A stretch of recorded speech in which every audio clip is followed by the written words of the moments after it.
Peter, I can't thank you enough for being on the CEO Global Network podcast. Thank you so much for being with us. My pleasure.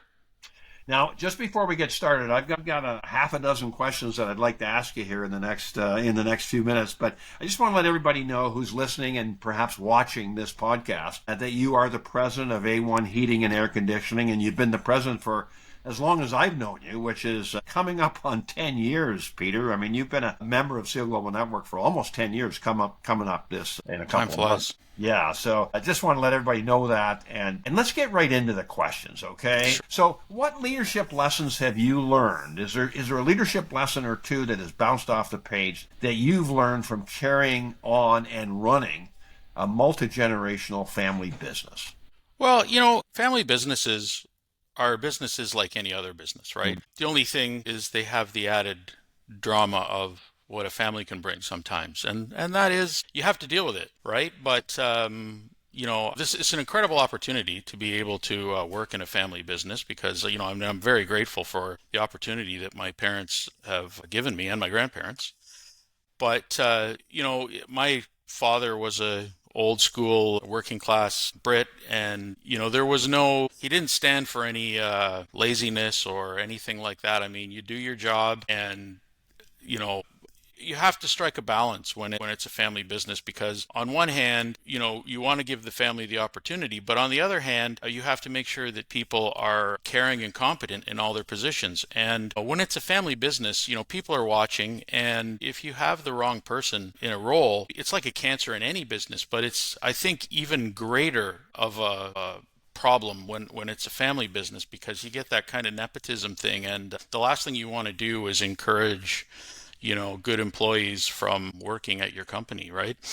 So my dad did a lot of things that were helped me along. He would put me in the office when he would go on holiday, and I remember he'd leave me with a couple of things because I was just a young kid who was really just a mechanic being thrown into something that was very foreign to me. And he'd say, just remember, any decision is better than no decision. So I always took that to heart, and he was always big on sort of the three-legged stool. I don't know if that's where, it's like everything we do has to be good for employees, has to be good for the company, and it has to be good for the customer. And it doesn't matter who's not satisfied in that equation, then it's probably not worth doing. You have to make sure everybody's looked after. We're big fans of having business arrangements that are good for everybody, and we want everybody to want to come back to the table.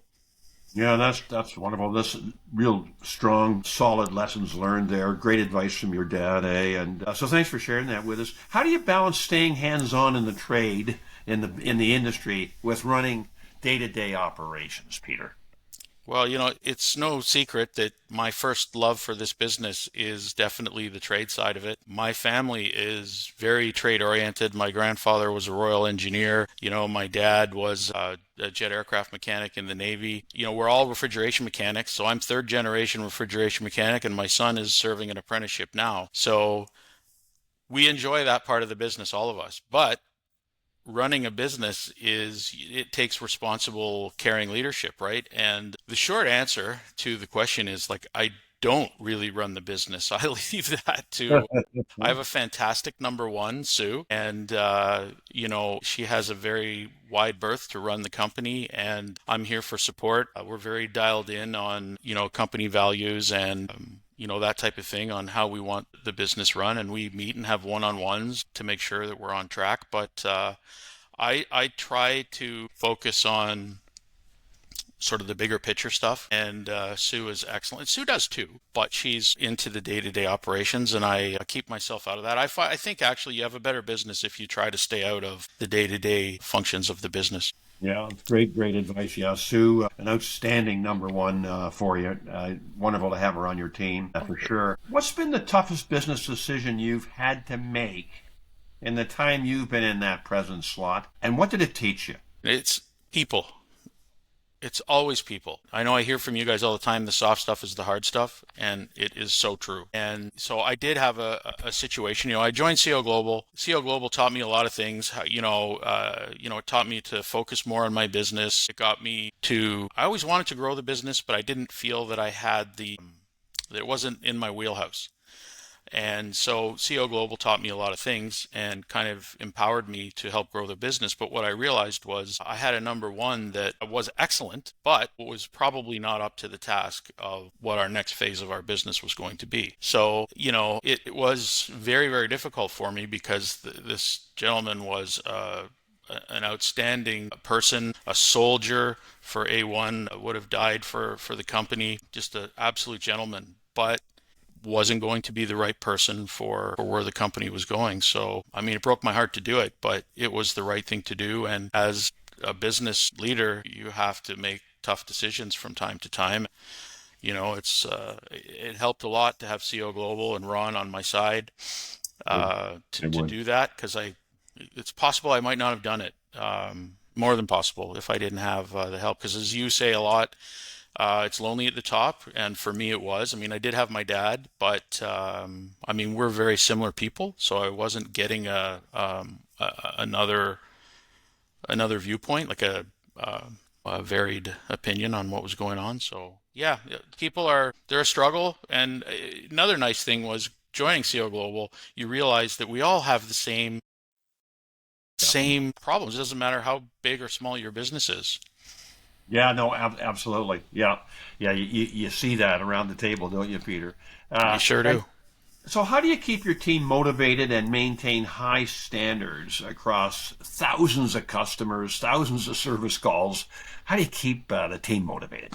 It's a good question, because it's like first of all, we're a remote business. So our team members are all at customers' homes, businesses, places like that, doing work. And of course, it's impossible to supervise every single one of these transactions. So, and you want to make sure every customer gets the best experience that they can. So we have, you develop systems. You have to be very disciplined in following them. We actually have a really good app that captures photos and things like that. And we have a list of photos and documentation that has to be put onto this website. And we use it to make sure that we are delivering what in fact we hope to deliver with the customer. And then of course, if all the employees are following it, there's bonuses for things like having no callbacks, taking all the right pictures, and doing all the proper documentation, because we often forget that it's part of the job.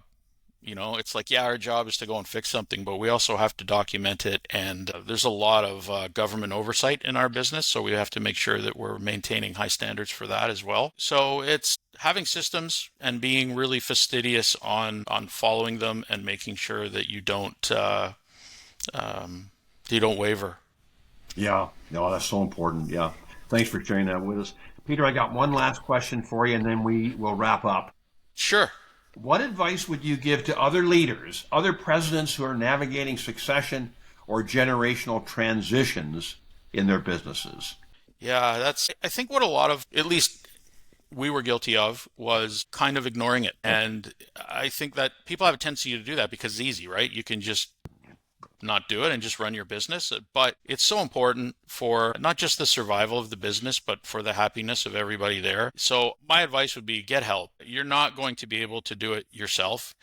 You're too emotionally invested, everybody. So you need a third party. I know I got a tremendous amount of help from Ron, my group leader, and also one of our members, Kalen, who is Yeah. now our accountant here. He was, I don't know if we would have got through it without him. So, having that third party professional that keeps everybody on track is so important. And as best you can, keep the emotion out of it. I know that's easy to say and hard to do, but wherever possible, just try to be as level-headed as you can. Try to keep the emotion out of it. It is so difficult, isn't it, Peter? But It it's is. I mean, important to do that. it is. Yeah. Yeah. But we are human beings. We are absolutely. Peter, I can't thank you enough for being on the Seal Global Network podcast. I mean, this time has just flown by, and too bad we don't have more time to talk about these things and learn from you. Maybe we can do this again down the road, Peter. I'd love to do that. Absolutely. And yeah, I just want to say thank you for having me in CO Global. It's made a big difference to my life, both business and personal. And my only regret is I didn't discover it sooner. Well, it's just great having you with us, Peter. I mean, you're a highly valued person by everybody that knows you, and so thank you so much for spending this time with us. My pleasure. Thank you, John.